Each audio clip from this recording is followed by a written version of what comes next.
Hi students, today I'd like to talk with you a little bit about temperament. These are from the PowerPoint slides for the module on temperament, although I altered the slides a little bit. This is our daughter Emma. This is our daughter Eloise. As any parents will tell you, you know from very, very early on that temperament is an inborn quality, an inborn characteristic. It's amazing how two siblings from the same parents can still be so different from one another and yet also have some similarities. Think of yourself. When you were growing up, did you enjoy new situations or were you more wary of them? Were you a difficult child or were you pretty easy to be around? Were you moody, active, shy, reactive, able to persist at things, able to soothe yourself when distressed? All of those questions relate to your temperament. Temperament is one's characteristic way of responding to the world. Now, one question is, how much is temperament shaped by biology? How much are we born with our temperament? And the other influence, of course, is the environment.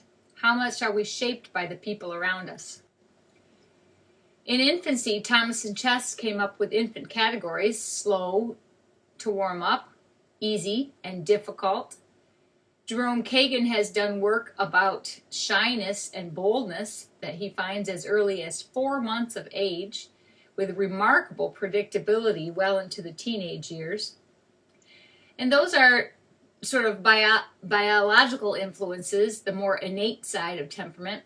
We also know, though, that people's gender makes others respond to them differently, and that may shape the way they react to the world.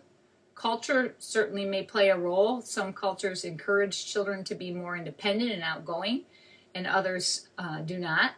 And also parents. What qualities do the parents push? I certainly know that my girls are more brave than when they are with their dad than when they are with me. And that brings me to this idea of goodness of fit. This concept means that you try to match a child's temperament to their environment.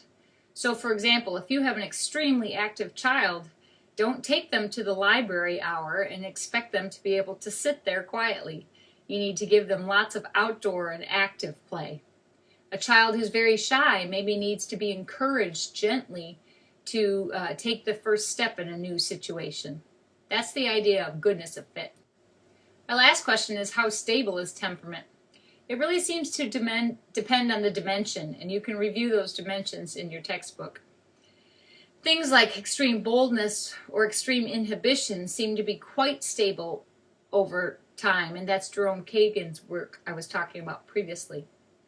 But other aspects, such as maybe reactivity or how adaptive someone is, or maybe just a little bit of shyness, those things can change over time, maybe from maturation, or maybe from an input of the environment. So I hope this has got you thinking a little bit about temperament. Go have a good conversation with someone about it.